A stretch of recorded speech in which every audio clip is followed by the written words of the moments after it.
जय Shri Krishna friends, welcome to Hari Mukund. आइए आज श्रीमद् भागवत पुराण के 9वें स्कंद का 14वां अध्याय शुरू करते हैं। इसमें चंद्रवंश का वर्णन किया गया है। श्री सुखदेव जी कहते हैं, अब मैं तुम्हें चंद्रमा के पावन वंश का वर्णन सुनाता हूँ। इस वंश में पुरुरवा आदि बड़े बड़े पवित्र कीर्ति राजाओं का कीर्तन किया जाता है। सहस्रों सिर वाले विराट पुरुष नारायण के नाभि सरोवर के कमल से ब्रह्मा जी की उत्पत्ति हुई। ब्रह्मा जी के पुत्र हुए अत्रि। वे अपने गुणों के कारण ब्रह्मा जी के समान ही थे। उन्हीं अत्रि के नेत्रों से अमृतमय चंद्रमा का जन्म हुआ।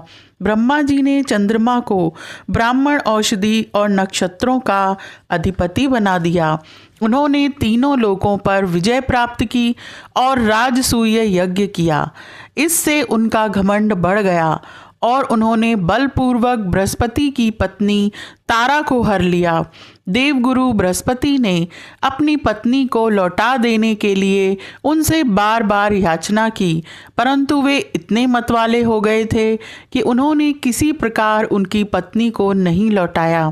ऐसी परिस्थिति में उसके लिए देवता और दानव में घोर संग्राम छिड़ गया। शुक्राचार्य जी ने बृहस्पति जी के द्वेष से असुरों के साथ चंद्रमा का पक्ष ले लिया और महादेव जी ने स्नेहवश समस्त भूतगणों के साथ अपने विद्या गुरु अंगिराजी के पुत्र बृहस्पति का पक्ष लिया। देवराज इंद्र ने भी समस्त देवताओं के साथ अपने गुरु बृहस्पति जी का ही पक्ष लिया। इस प्रकार तारा के निमित्त से देवता और असुरों का संहार करने वाला घोर संग्राम हुआ। तदंतर अंगिरा ऋषि ने ब्रह्मा जी के पास जाकर यह युद्ध बंद कराने की प्रार्थना की। इस पर ब्रह्मा जी ने चंद्रमा को बहुत डांटा, फटकारा और तारा को उसके पति बृहस्पति जी के हवाले कर दिया। जब बृहस्पति जी को यह मालूम हुआ कि तारा तो गर्भवती है, तब उन्होंने कहा, हे दुष्टे, मेरे क्षेत्र में यह तो किसी दूसरे का गर्भ है, इसे तू अभी त्याग दे, तुरंत त्याग दे। डर मत, मैं तुझे जलाऊंगा नहीं, क्योंकि एक तो तू स्त्री है और दूसरे मुझे भी संतान की कामना है। देवी होने के कारण तू निर्दोष भी है ही। अपने पति की बात सुनकर तारा अत्यंत लज्जित हुई। उसने सोने के समान चमकता हुआ एक बालक अपने गर्भ से अलग कर दिया। उस बालक को देखकर बृहस्पति और चंद्रमा दोनों ही मोहित हो गए और चाहने लगे कि यह हमें मिल जाए। अब वे एक दूसरे से इस प्रकार जोर जोर से झगड़ा करने लगे कि यह तुम्हारा नहीं, मेरा है। ऋषियों और देवताओं ने तारा से पूछा कि यह किसका लड़का है, परंतु तारा ने लज्जावश कोई उत्तर न दिया। बालक ने अपनी माता की झूठी लज्जा से क्रोधित होकर कहा, तू बतलाती क्यों नहीं? तू अपना कुकर्म मुझे शीघ्र से शीघ्र बतला दे। उसी समय ब्रह्मा जी ने तारा को एकांत में बुलाकर बहुत कुछ समझा बुझाकर पूछा। तब तारा ने धीरे से कहा कि चंद्रमा का। इसलिए चंद्रमा ने उस बालक को ले लिया।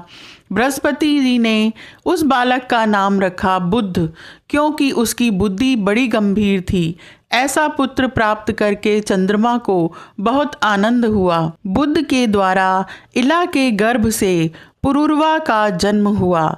एक दिन इंद्र की सभा में देवऋषि नारद जी पुरुरवा के रूप, गुण, उदारता, शील, स्वभाव, धन संपत्ति और पराक्रम का गान कर रहे थे। उन्हें सुनकर उर्वशी के हृदय में काम भाव का उदय हो आया और उससे पीड़ित होकर वह देवांगना पुरुरवा के पास चली आई।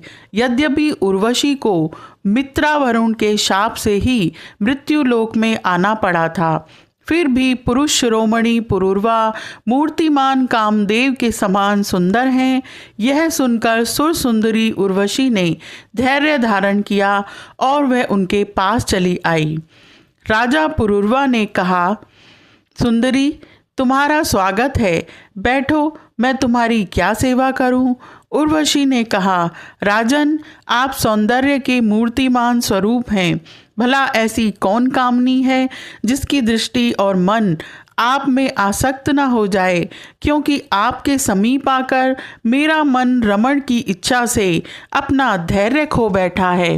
राजन, जो पुरुष रूप गुण आदि के कारण प्रशंसनीय होता है वही स्त्रियों को अभीष्ट होता है।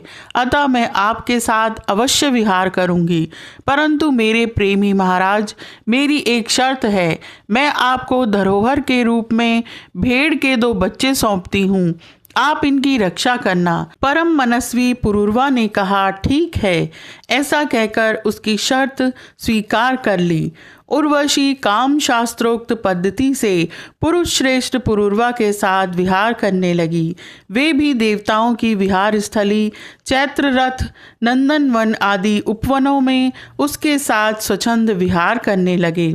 इधर जब इंद्र ने उर्वशी को नहीं देखा, तब उन्होंने गंधर्वों को उसे लाने के लिए भेजा और कहा, उर्वशी के बिना मुझे यह स्वर्ग फीका जान पड़ता है। वे गंधर्व आधी रात के समय घोर अंधकार में वहां गए और उर्वशी के दोनों भेड़ों को, जिन्हें उसने राजा के पास धरोहर रखा था, चुराकर चलते बने। उर्वशी ने जब गंधर्वों के द्वारा ले जाए जाते हुए अपने पुत्र के समान प्यारे भेड़ों की बैं बैं सुनी, तब वह कह उठी कि अरे, इस कायर को अपना स्वामी बनाकर मैं तो मारी गई। यह नपुंसक अपने को बड़ा वीर मानता है, यह मेरे भेड़ों को भी न बचा सका। इसी पर विश्वास करने के कारण लुटेरे मेरे बच्चों को लूट कर लिए जा रहे हैं। मैं तो मर गई। उर्वशी ने अपने वचन बाणों से राजा को बींध दिया। राजा पुरूरवा को बड़ा क्रोध आया और हाथ में तलवार लेकर वे उस ओर दौड़ पड़े।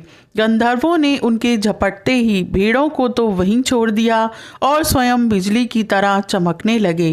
राजा पुरूरवा ने जब अपने शयनागार में अपनी प्रियतमा उर्वशी को नहीं देखा तो वे अनमने हो गए। उनका चित्त उर्वशी में ही बसा हुआ था। वे उसके लिए शोक से विहल हो गए और उन्मत्त की भांति पृथ्वी में इधर उधर भटकने लगे। एक दिन कुरुक्षेत्र में सरस्वती नदी के तट पर उन्होंने उर्वशी और उसकी 5 प्रसन्न मुखी सखियों को देखा और बड़ी मीठी वाणी से कहा, हे प्रिय, तनिक ठहर जाओ, एक बार मेरी बात मान लो। क्षण भर ठहरो, आओ हम दोनों कुछ बातें तो कर लें। देवी, अब इस शरीर पर तुम्हारा कृपा प्रसाद नहीं रहा, इसी से तुमने इसे दूर फेंक दिया है। अतः मेरा यह सुंदर शरीर अभी ढेर हुआ जाता है और तुम्हारे देखते देखते इसे भेड़िए और गिद्ध खा जाएंगे। तब उर्वशी ने कहा, राजन, तुम पुरुष हो, इस प्रकार मत मरो। देखो, सचमुच ये भेड़िए तुम्हें कहीं खा न जाएं। घबराओ मत। प्रति 1 वर्ष के बाद एक रात तुम मेरे साथ रहोगे, तब तुम्हारे और भी संतानें होंगी। राजा पुरूरवा ने देखा कि उर्वशी गर्भवती है, इसलिए वे अपनी राजधानी में लौट आए। 1 वर्ष के बाद फिर वहां गए, तब तक उर्वशी एक वीर पुत्र की माता हो चुकी थी। उर्वशी के मिलने से पुरूरवा को बड़ा सुख मिला और वे एक रात उसी के साथ रहे। प्रातःकाल जब वे विदा होने लगे, तब विरह के दुख से वे अत्यंत दीन हो गए। उर्वशी ने उनसे कहा, तुम इन गंधर्वों की स्तुति करो, ये चाहें तो तुम्हें मुझे दे सकते हैं। तब राजा पुरूरवा ने गंधर्वों की स्तुति की। राजा पुरूरवा की स्तुति से प्रसन्न होकर गंधर्वों ने उन्हें एक अग्नि स्थापन करने का पात्र दिया। राजा ने समझा यही उर्वशी है, इसलिए उसको हृदय से लगाकर वे एक वन से दूसरे वन में घूमते रहे।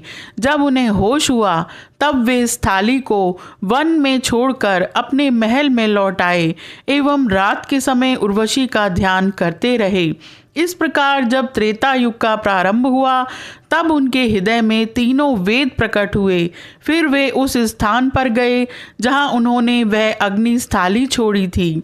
अब उस स्थान पर शमी वृक्ष के गर्भ में एक पीपल का वृक्ष उग आया था। उसे देखकर उन्होंने उससे 2 अरणियां बनाई। फिर उन्होंने उर्वशी लोक की कामना से नीचे की अरणी को उर्वशी, ऊपर की अरणी को पुरूरवा और बीच के काष्ठ को पुत्र रूप से चिंतन करते हुए अग्नि प्रज्वलित करने वाले मंत्रों से मंथन किया। उनके मंथन से जातवेदा नाम का अग्नि प्रकट हुआ।